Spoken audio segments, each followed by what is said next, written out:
College baseball is back, and the SEC is absolutely loaded. You are Locked On SEC, your daily podcast on the Southeastern Conference. Part of the Locked On Podcast Network, your team every day. We are squadding up to talk SEC baseball for the first time ever. I'm Zach Blackerby, host of Locked On Auburn, joined by Stephen Willis of Locked On Ole Miss, John Neighbors of Locked On Razorbacks, Clint Shamlin of Locked On Bulldogs, Eric Kane, Locked On Vols, and Corey Burton of Locked On Vandy. We made it. Pretty much. It's baseball season.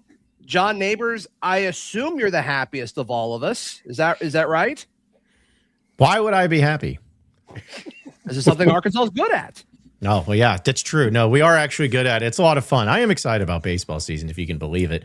But this is kind of our time to shine, where Dave Van Horn's won 18 SEC games or more every year since 2017 and constantly been a national seeds and all that. Only thing missing is the thing that matters the most is the College World Series title. But hey, maybe this is the year. Maybe this is I was going to say it's going to be off-putting if I say something because Arkansas knocked Tennessee out in Supers last year, but I don't remember that. I don't remember that at all. What happened in that? You'd be off-putting. I don't think anybody's pushing back on you being off-putting there.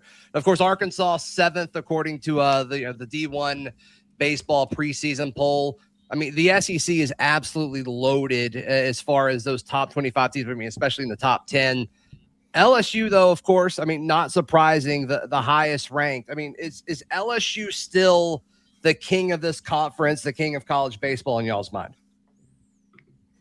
I think you're in a situation to where LSU has to lose. They're kind of the darlings at the moment.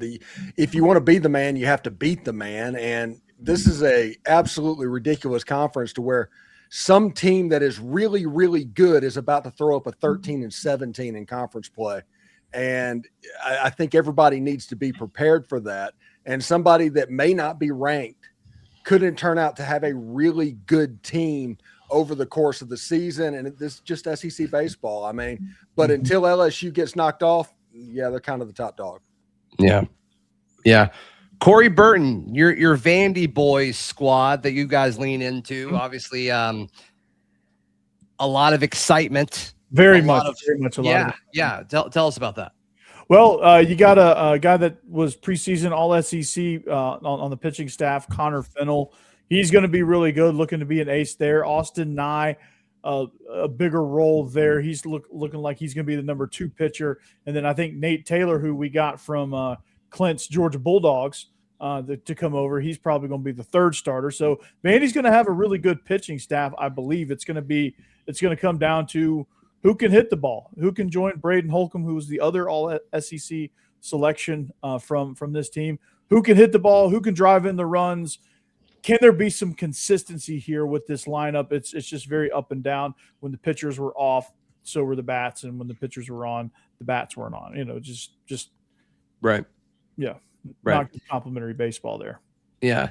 Clint Shamlin, we haven't heard from you yet. Your Georgia Bulldogs ranked 15th in the preseason poll according to D1 baseball, which is wild because, I mean, there's still so many SEC teams ahead, but I mean, that's the truth of this conference this year. I mean, absolutely stacked, and Georgia is a part of that. Georgia is a part of it. We are stacked ourselves. The SEC is stacked. And what it's going to come down to is that starting pitching. Starting pitching is just the biggest question mark. We have no idea. And anybody that tells you they can tell which way it's going to go is crazy. The bat should produce. We're going to have runs. We're going to have power. We're going to have contact. I believe in that. And the transfer portal itself did produce guys that have already had success. So they're not unknowns totally. It's the grind of the SEC, what you talked about. So can I think we'll be in every game? Yes. Can we get to the late innings and then trust our bullpen? That's going to be the question. Because if Georgia can be in close games with the bullpen and the offense we have, we might be looking at the best team in the SEC just on those 2 things alone. Yeah, I mean, it's going to be such a battle each and every week. I mean, just going through the top 25 here, once again, D1 baseball is what we have pulled up here.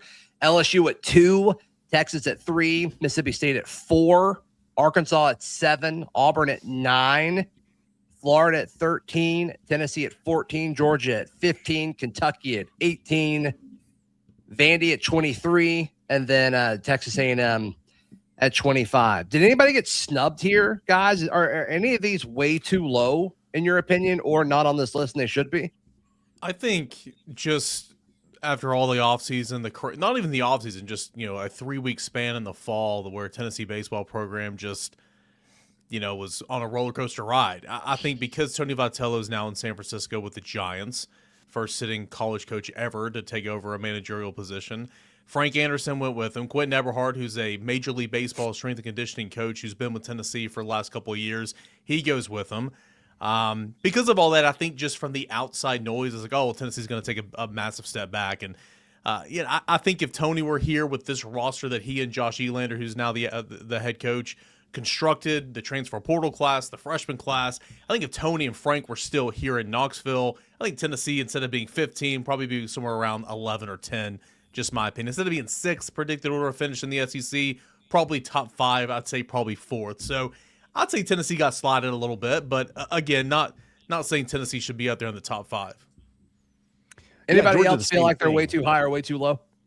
Georgia, I just talked about the bats and the power arms and the bullpen. Those two things in and of itself should rank us higher, but I think it's the unknown and the unceremonious way in which we were booted out of contention last year, kind of surprisingly with what the expectation was. So I think, yes, Georgia is going to shock some people by the end of the season with how we're ranked right now, because I do think we are a top 8 team easily. I think Vanderbilt's aptly rated. I mean, they had a chance last year as the number 1 overall seed to really make a run, and they didn't. They got booted in the regionals and just went cold at the plate. And so I understand the ranking. I think they're going to surprise a few people this year as far as starting at 23rd and just working their way up, because I do think the bats, when they do find a groove, they'll be good. Yeah. And just because we haven't mentioned anything about the team I cover yet, Auburn at 9, I think feels about right. I think there's still plenty of questions as far as the rotation. The lot of bats returning the lineup. They had a lot of freshmen a year ago. Can they limit these sophomore slumps? And I just think with Butch Thompson at the helm, they're going to figure out the rotation. It just kind of always seems to work out with him as the coach. I think he's kind of earned that respect. So for what it's worth, I think Auburn just inside the top 10 is fair. And then they just ran into the buzzsaw that was Coastal a year ago when they won like 1,000 games in a row, which was I think for Tennessee, a lot of questions about pitching. I feel pretty good about the starters. Tegan Coons, who was kind of the Sunday guy last year, is a true freshman. He's a second year. He's a 2-year sophomore, meaning he'll go to the draft. He'll be a first rounder this year. Mixed bag of results last year. Went to the Cape this summer, was phenomenal. Has been really good this offseason. He's going to be the Friday night guy. Landon Mack coming over from Rutgers. Really solid debut season in the Big Ten, coming over to Tennessee. Got a little bit of Liam Doyle, but in terms of the intensity on the mound, but the comp is kind of Chase Dolander. And when you're obviously lumped into that category as a Tennessee pitcher, a lot of high expectations. He's going to pitch on Saturday. Then you got Evan Blanco, who used to be a Friday night guy for Virginia, an Omaha team in 24. He's going to pitch on Sundays. Brandon Arvidsson coming back to be the swingman in the bullpen. I have more questions about the bullpen for Tennessee, but I think that's the case for everybody, especially in this era with the transfer portal, guys leaving, guys looking for other opportunities. Tennessee did bring in Brady Frederick of ETSU, a submarine guy, SoCon pitcher of the year, brought in Bo Rudy at Kennesaw State. I think those guys are going to play pretty well, but I don't have any major concerns about the lineup because the way this team is built year in and year out, with Vitello and Elander, I mean, they're going to just hit the crap out of the ball. My questions is the pitching staff, the bullpen specifically, who kind of steps up where. But again, I think we could all say that right now, sitting here in preseason. Yeah, well, that's the biggest thing. That's the biggest thing I think for, like you said, every team. Because like Arkansas, I know this is a shock, but Arkansas is too low at 7, in my opinion, because not everyone sees, you lost the Golden Spikes Award winner, Vahiva Lloyd. You lost your starting pitcher in Zach Root. You lost these guys, but here's the thing: is Dave Van Horn had one of the best recruiting classes in the country. He's still got a transfer portal, but it's always about the bullpen. There's a lot of uncertainty there for everybody. But here's the deal: is that Arkansas has the preseason SEC Freshman of the Year in Carson Brumbaugh, who's a starting shortstop. That's a lot of expectation, but I think he could step up into that role. They have a guy like Ryder Helfrich coming back as a catcher, who's on the Golden Spikes Award winning watch list. You have Gabe Gackle, who's also on that spot. He's going to be their ace pitcher this year. So here's the deal: is like they lost so much from last year. I think if some people are saying, "Oh, well, that's you're just going to take a step back." Are they going to have a Vahiva Aloy on the team? Probably not. But the thing is that it's always about are these guys going to step up? Are they going to be able to have the guys take those next steps from a year ago in their development? If that happens, Arkansas will be one of the best teams in the country and probably will be the favorite to win the SEC when it's all said and done. All right, I want to ask you guys a big picture, zoomed out question about the transfer portal in the state of college baseball and how I think the SEC personally benefits from it. And then I also want us to all hop around and preview what's happening this weekend around the conference. That's next on this SEC Baseball Squad, brought to you by our friends at Mazda. This is Mazda's moving the game forward. For those who show there's more to a score than what's on the screen, I'm going to call somebody out. Eric Kane, give me someone from Tennessee that's moving the game forward. Yeah, I think a name that everybody's going to know, not only in the SEC, not only in this little group here, but really in college baseball, is going to be Blaine Brown. Transfer from Rice, two-way prospect, lefty on the mound, hit about 97, 98 in the scrimmage heading into the season, the pizza series as they call it. But he's going to be a bat in the lineup, top of the order, 1-2, sweetest swing from the left side, power, can spray it all over the field. This guy is going to be an all-SEC type player. Blaine Brown, know the name, two-way prospect. He moves the game forward for Tennessee, and really, when you're the new venture in college baseball, moving the game forward to the 34-man rosters. Yeah, I think that's a great answer. Mazda puts the same passion into every model. Highlights make the reel. What it takes to get there makes it count. There's more to a Mazda because there's more to you. Today's show also brought to you by our friends at Wayfair. Raise your hand if you love Wayfair. Just real quick, for those listening on audio, everyone's raising their hand. It doesn't matter if it's for, bedroom furniture. My dining room table is actually from Wayfair. I've ordered multiple bookshelves that are in my home from Wayfair. Just did a crossover with Corey Burton of Locked On Vandy. It's where his patio furniture is from. Wayfair has everything. It has everything. Get organized, refreshed, and back on track this new year for way less. Head to wayfair.com right now to shop all things home. That is WAYFAIR.com. Wayfair, every style, every home. And today's show brought to you by our friends at TurboTax. I actually just figured out why John Neighbors is suddenly happy again. It's not college baseball season. It's because he finally did his taxes. He hit up TurboTax and he's like, you know what? I'm tired of this burden of having to pay my taxes follow me around. I'm going to be happy again. And thanks to TurboTax, our buddy John Neighbors is actually happy again. For a limited time only, you can have your taxes done by a TurboTax expert just for $150 all in. If a TurboTax expert did not file for you last year, just make sure you file with them before February 28th. Take taxes off your plate like John Neighbors did and get back to your life. You can be happy again. Visit TurboTax.com/local to book your appointment today. Thank you so much for making all of our SEC shows your first listen every single day. And if you want more, if you want ad-free feeds, if you want exclusive Discord, which I'm sure will be bumping during the baseball season, check out all of our shows through the Everydayer Club, just the name of the show. So for me, be locked on auburn.supercast.com. All of us will have our links and our respective show notes down below if you want more info on the Everydayer Club. Steven, I'll start with you. Actually, let me ask the zoomed out question first. Do you guys feel like we've all referred to transfers so far to this point? If you're a transfer portal candidate and you're a guy who clearly can play up a higher level of competition in the SEC, in college baseball, do you think the SEC could potentially benefit more in baseball than other sports via talent acquisition through the portal? What are y'all thoughts on that?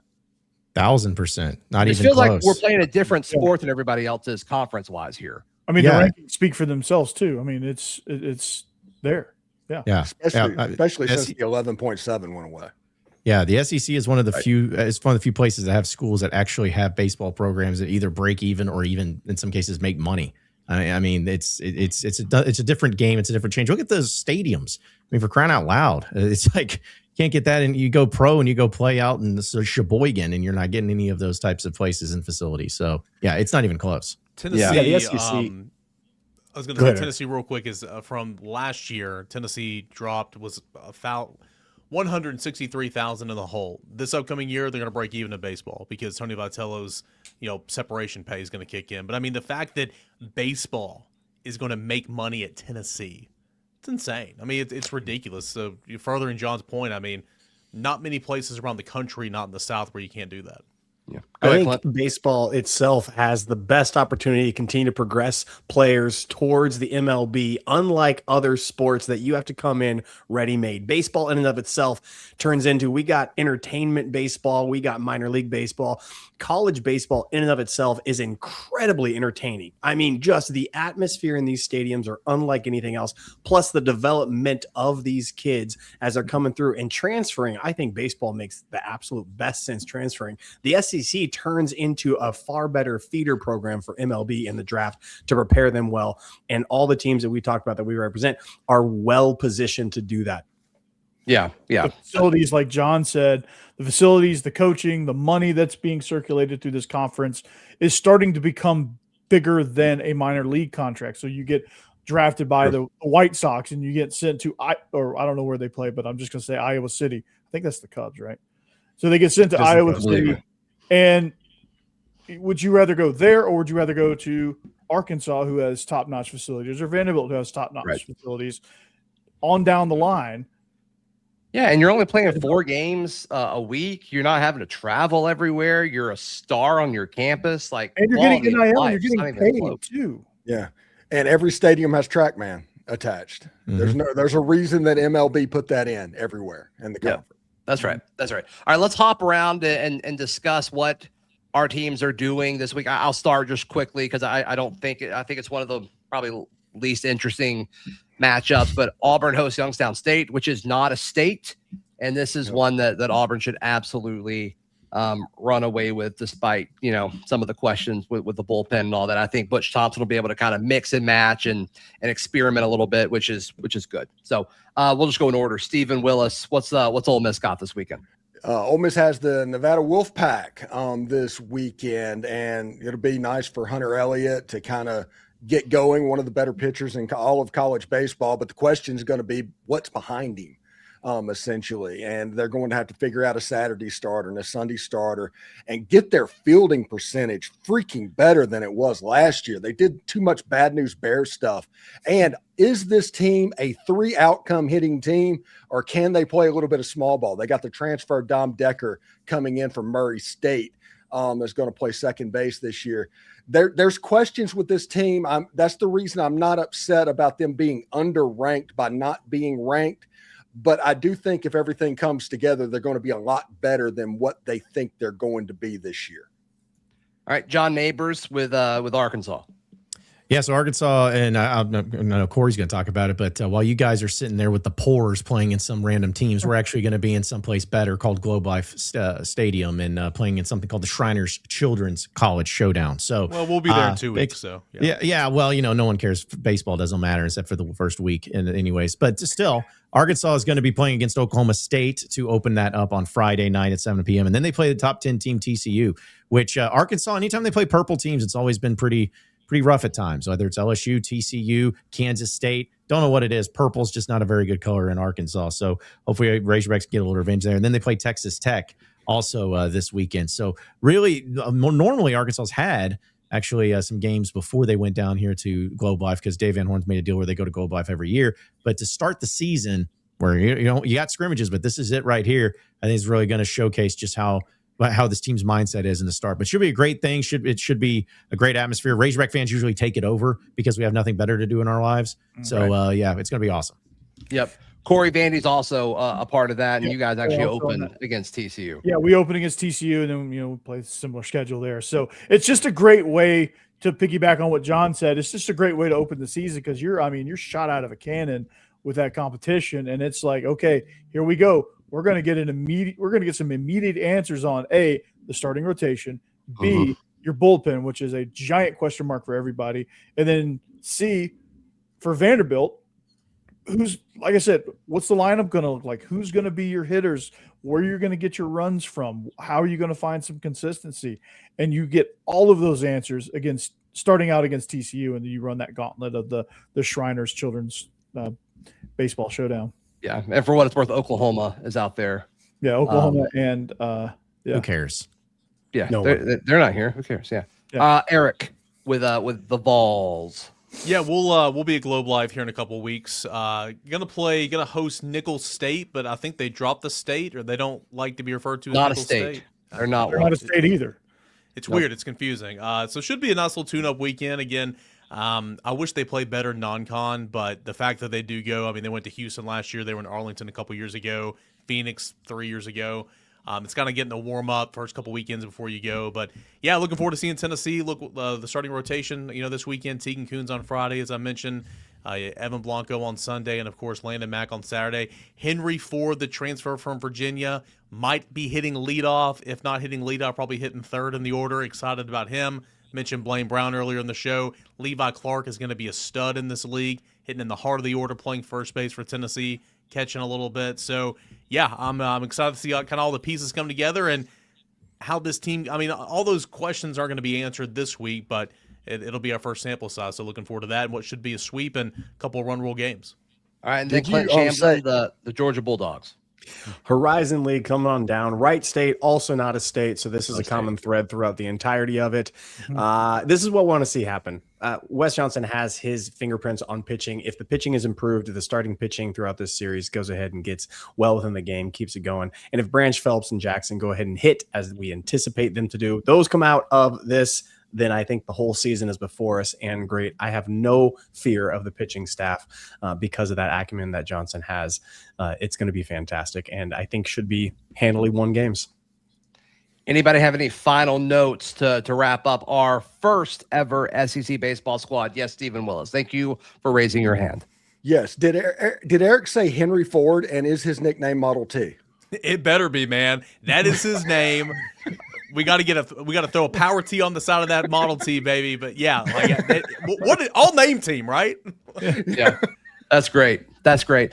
All right, so we're going to be doing this every week throughout the season. They'll drop Tuesday afternoon, so be sure to check those out. So Corey Burton of Locked On Vandy, Eric Kane of Locked On Vols, Clint Shamlin Locked On Bulldogs, John Neighbors Locked On Razorbacks, Stephen Willis Locked On Ole Miss. I'm Zach Blackerby, I host Locked On Auburn. We'll see you next time on the Locked On SEC Baseball Squad. Anchor down.